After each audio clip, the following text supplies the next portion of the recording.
What is the Cold War? The end of the Second World War saw the beginning of the Cold War. This resulted in the emergence of two superpowers, USA and USSR.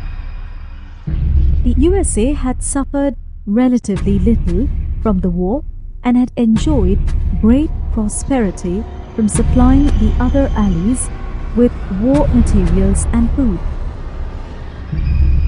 The USSR, though severely weakened, still had the largest army in the world. The Second World War ended on 6th of August 1945 when the Americans dropped an atomic bomb on Hiroshima, killing about 84,000 people and leaving thousands more of radiation poisoning. 3 days later, they dropped one on Nagasaki, to which the Japanese government surrendered. The dropping of these bombs was one of the most controversial actions of the entire war. President Truman's justification was that he was saving American lives, since the war might otherwise drag on for another year. Many historians believe that the bombings were not necessary, since the Japanese had already put out peace feelers in July.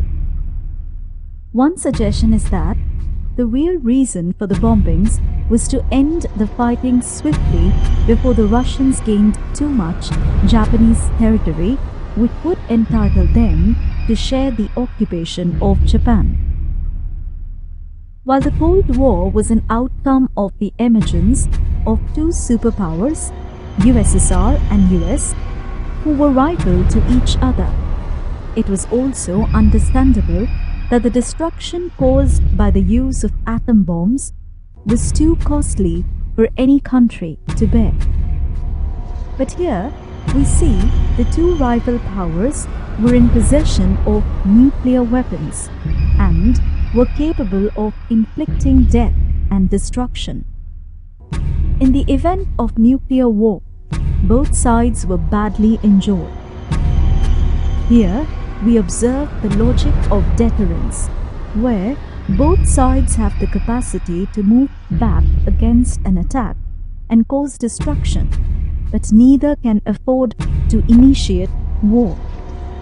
The two superpowers and the countries in the rival blocs, led by the superpowers, were expected to behave rationally and in responsible way.